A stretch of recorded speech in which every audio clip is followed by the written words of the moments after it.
Now we will discuss about p-n junction. So what is the meaning of p-n junction?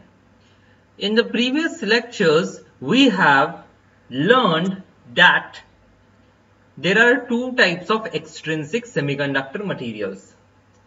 One is the p-type extrinsic semiconductor, that is positive type.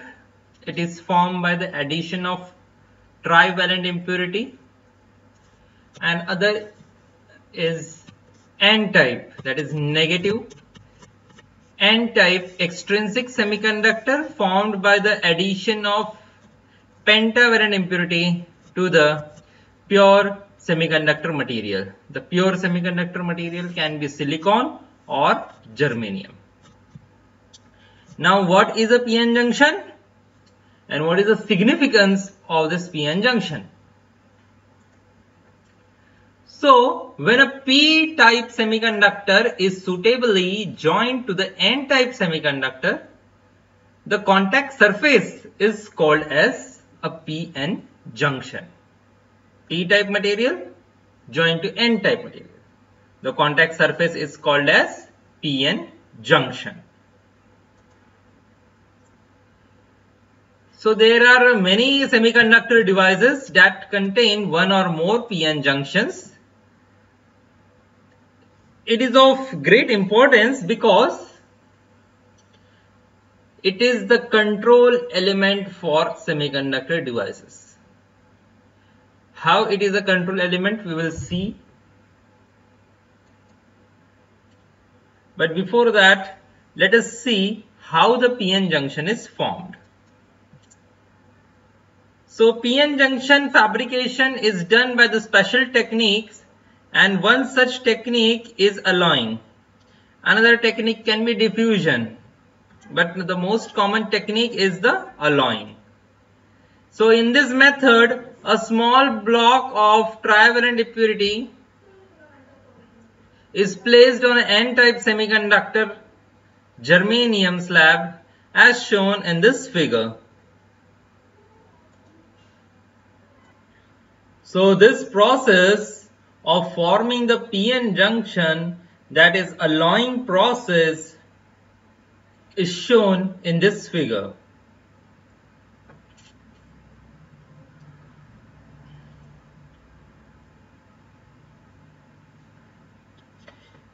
At first, n-type semiconductor material is taken, then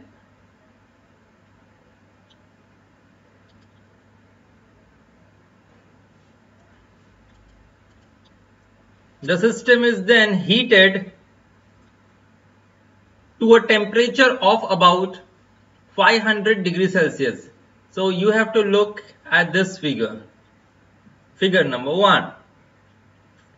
An n-type semiconductor material is taken, then it is heated to a temperature of 500 degrees Celsius.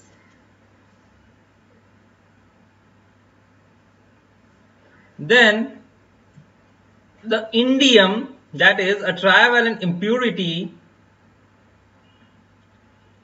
which will make a p-type semiconductor, and some of the germanium melt to form a small puddle of molten germanium indium mixture as shown in the figure 2.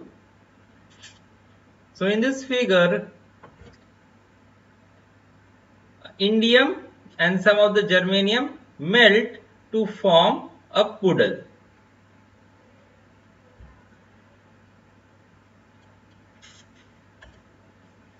The temperature is now lowered and then begins to solidify. So under the proper conditions, the atoms of indium impurity will suitably adjusted in the germanium slab to form a single crystal. The addition of indium overcomes the excess of electrons in the n-type germanium to such an extent that it creates a p-type region, like this as shown in this diagram. As the process goes on, the molten mixture becomes increasingly rich in indium. So when all germanium has been redeposited, the remaining material appears as indium button, which is frozen on the outer surface of the crystallized portion, like this. As shown in this figure third, a button-like structure is formed. Means if we summarize the process, first n-type material is taken, then a trivalent material in addition with the germanium is taken. Both this forms a p-type, then the p-type material is get molten, then it is deposited over n-type material, then it is let slowly cool down, and when all the germanium has been redeposited, the remaining material appears as indium button, which is frozen on the outer surface of the crystallized portion. So this is how the alloying process takes place.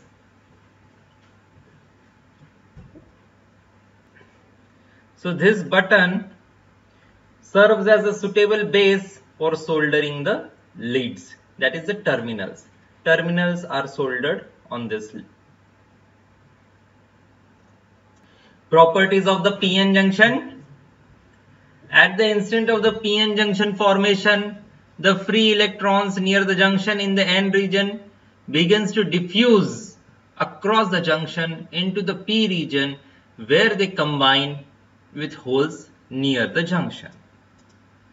The result is that the n region loses the free electrons as they diffuse into the junction.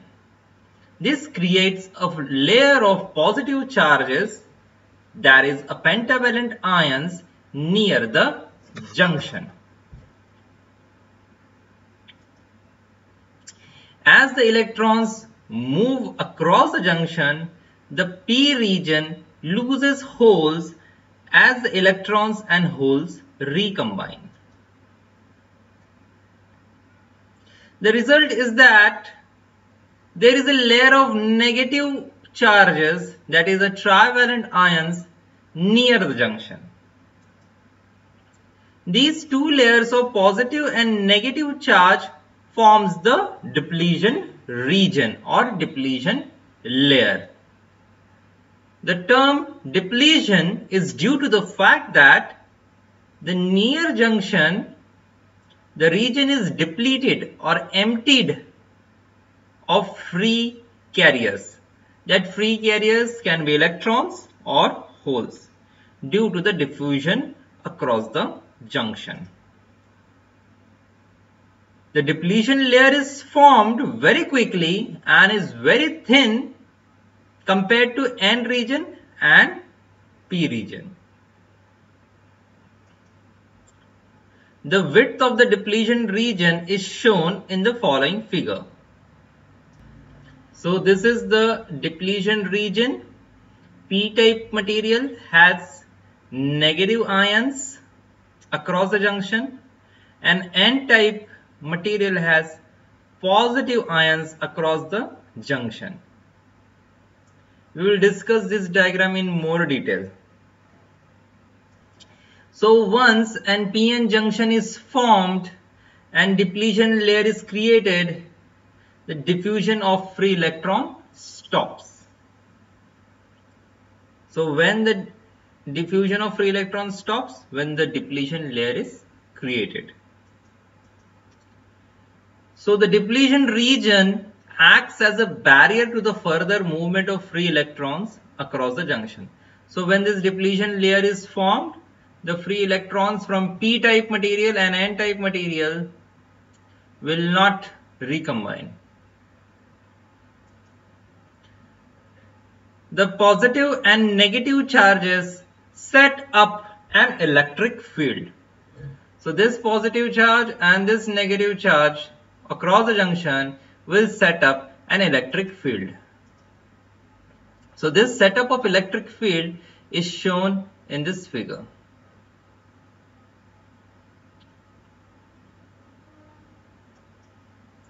The electric field is a barrier to the free electrons in the n region. Thus, there exists a potential difference across the depletion region and is called as potential barrier or barrier potential. So this VO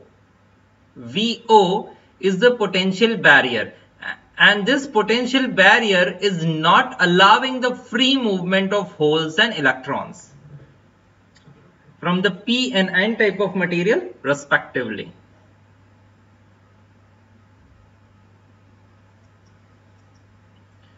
The barrier potential of p-n junction depends upon several factors such as type of semiconductor, whether it is germanium or silicon, the amount of doping, and the temperature variations. The typical potential difference is approximately, for silicon, the potential barrier difference is V0 is equals to 0.7 volt, and for germanium it is 0.3 volts. Now we will see the potential difference distribution curve. So this figure shows the potential distribution curve. This is p-type material, n-type material. The small circles in the p-type material represents the holes. In n-type material, the pink dot represents the electrons. The area across the junction is the depletion region. So across the depletion region, we are finding the ions. Negative ions in the p-type material and positive ions in the n-type material, the formation we have discussed earlier. So the region which consists of only ions across the junction is called as the depletion region. These ions are immobile in nature, means they cannot move, and this region prevents the further combination of holes and electrons. So these holes and electrons cannot recombine because of the presence of this depletion region. To overcome this depletion region, how much voltage is required? The voltage required is around V0. Now what is V0 voltage? For silicon it is 0.7 volts. For germanium it is 0.3 volts.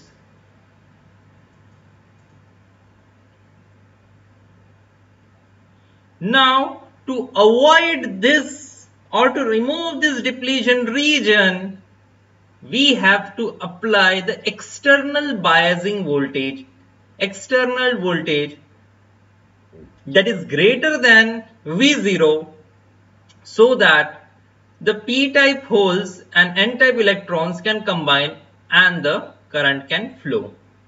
So this process of applying DC voltage across a p-n junction is called as biasing. So what is biasing? Biasing is the application of DC voltage across the p-n junction. So the term in the electronics, the term bias refers to the use of DC voltage to establish certain operating conditions for the electronic device. Means here the biasing means we have to apply the DC voltage to the semiconductor component. Here it is p-n junction material. We have not labeled or we have not yet given any name to this p-n junction material. We will give it. So when we are applying a DC voltage across this p-n junction material, so that it can operate under certain conditions.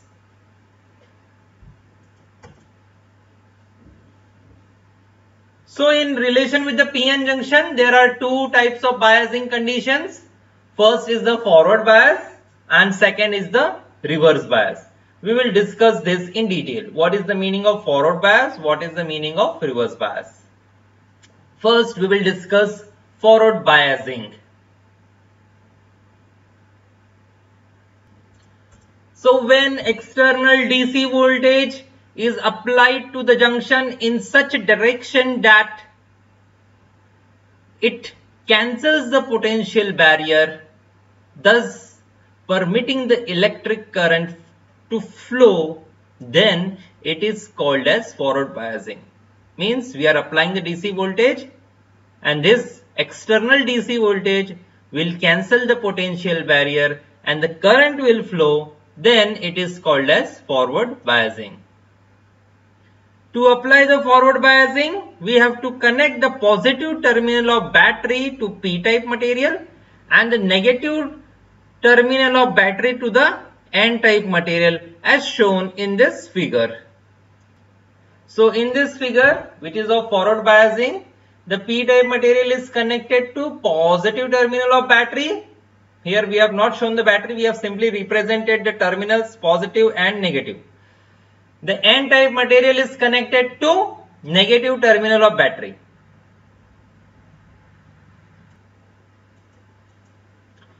The applied forward potential thus establishes an electric field which acts against the field due to the potential barrier.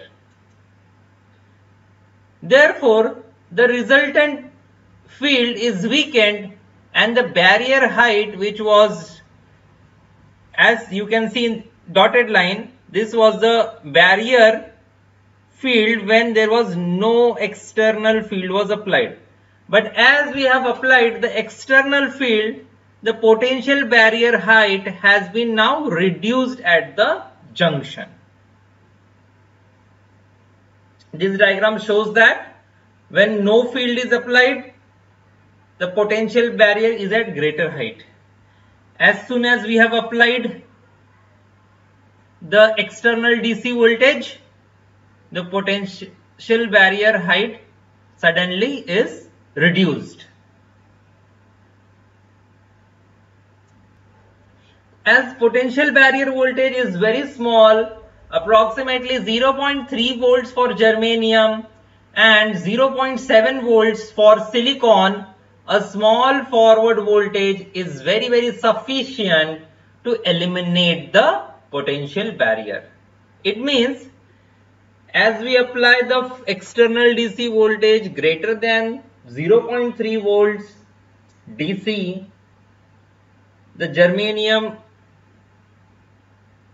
PN junction will conduct, and if it is silicon semiconductor PN junction, then applying 0.7 volts DC, the potential barrier will be eliminated and the silicon PN junction material will conduct. So once the potential barrier is eliminated by this forward voltage, the junction resistance becomes almost zero and a low resistance path is established for the entire circuit. So what is happening? First, we have connected P-type material to positive terminal of battery. We have connected negative terminal of battery to N-type. We have increased the forward bias voltage up to 0.3 volts. So this 0.3 volts for germanium material. When the voltage is above, just above 0.3 volts, say 0.4 volts DC, then what is happening? The junction resistance becomes almost zero, and hence the current flows. Now how the current is flowing? We know that P-type material is having holes, N-type material is having electrons. So negative terminal of battery is repelling the electrons and the positive terminal of battery is repelling the holes. Now because of this repulsive action, the holes inside the P-type material and electrons inside the N-type material will combine with each other.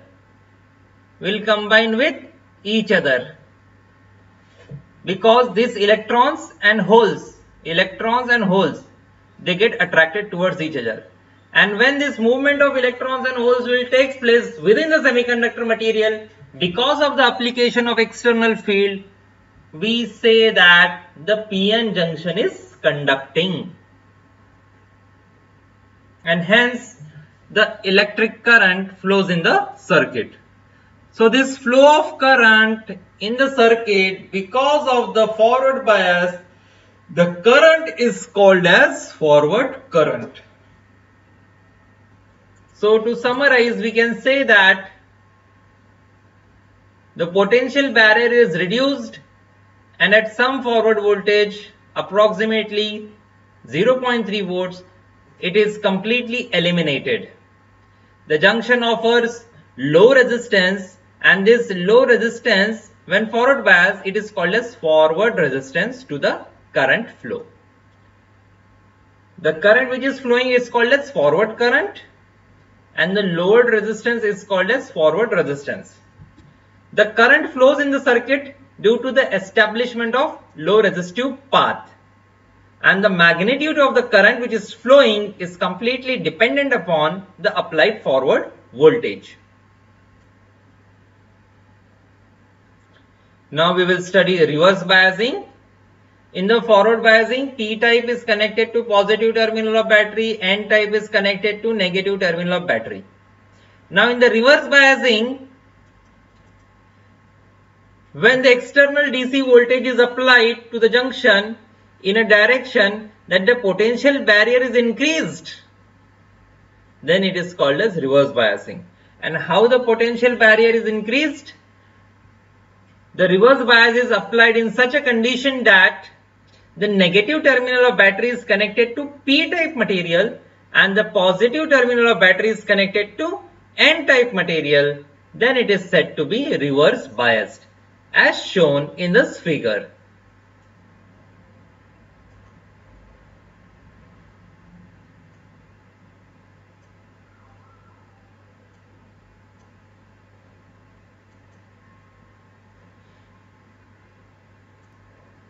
So it is clear that when a reverse voltage is applied, is established an electric field which acts in the same direction as field due to potential barrier. So in this figure, what we are observing that the negative terminal of battery is attracting the holes. The holes are getting attracted towards the negative terminal of battery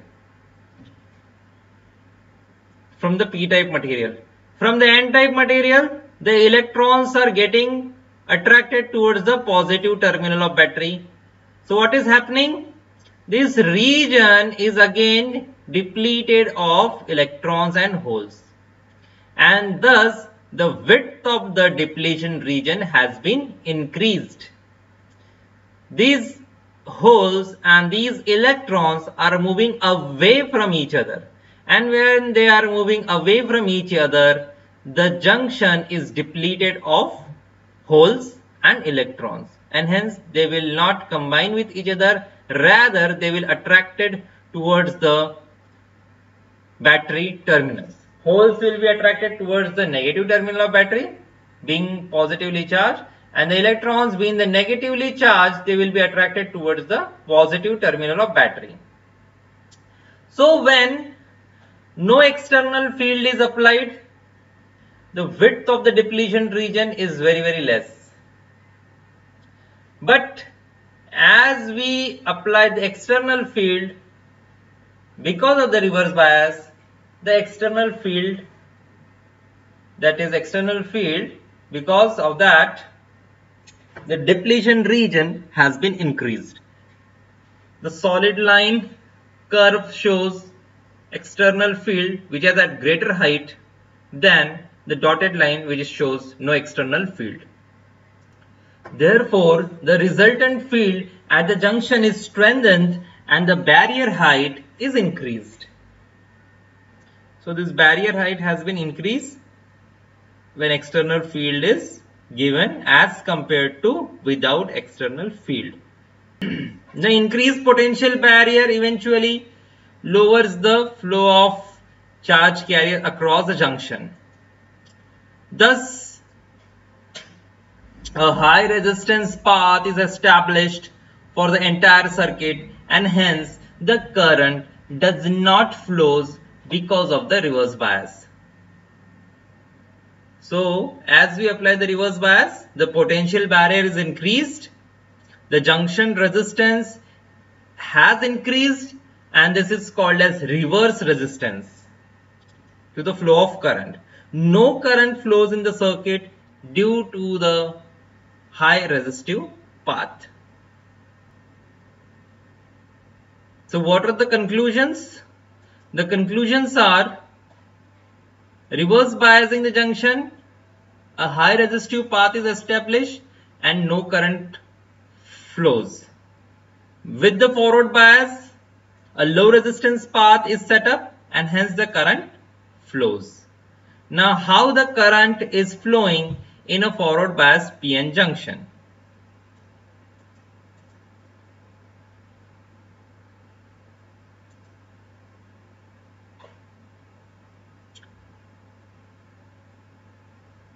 So when a forward bias is applied, the free electrons move towards the positive terminal of battery,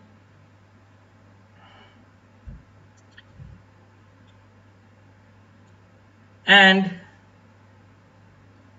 the holes will move towards the negative terminal of battery.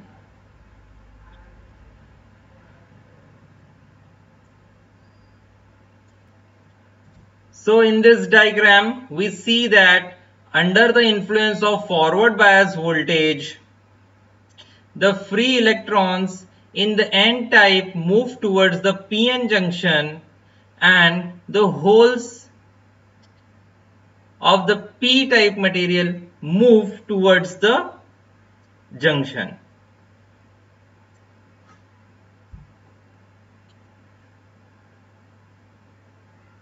So as the electrons are moving towards the junction in N-type region, positively charged atoms are formed, and when the holes are moving towards the junction from the P-type material, negative ions are formed.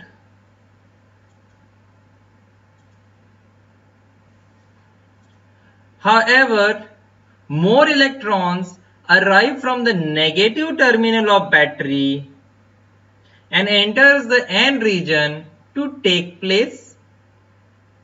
Means these electrons from the N type are moving towards the P type holes, and they will occupy the position of the holes. Means the N type region will have less electrons now. Their position will get vacant. Thus the negative terminal of battery will provide the more electrons, and these more electrons will enter the N-type region and they will take place. So as the free electrons reaches the junction, they will become the valence electrons. So being the valence electrons, they move through the holes. So these electrons move through the holes in the P region. So these electrons move towards the left in the P-type region, which is equivalent to the holes moving to the right hand region. So when the valence electrons reach the left end of the crystal, they flow into the positive terminal of the battery.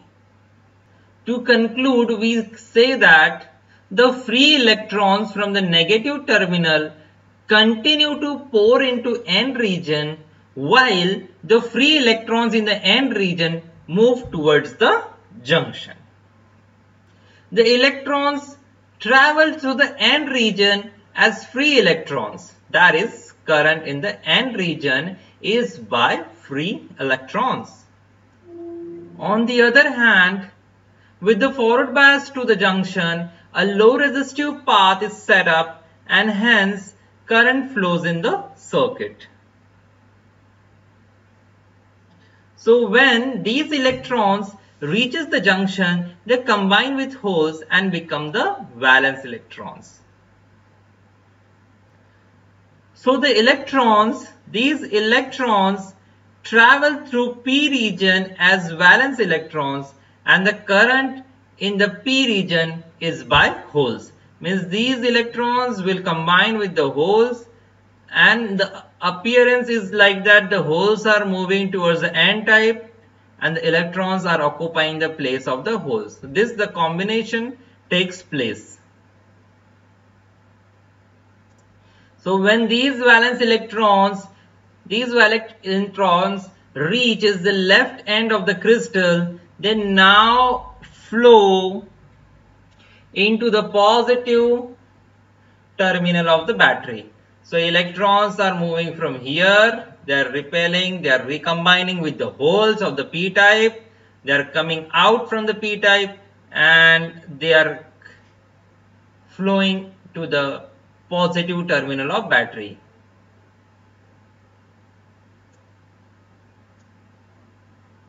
So the conclusion is that in the p-type region, in the n-type region, current is carried by free electrons, whereas in the p-type region, the current is carried by the holes. However, in the external connecting wires, the current is carried, these external wires we are talking about, the current is carried only by the free electrons.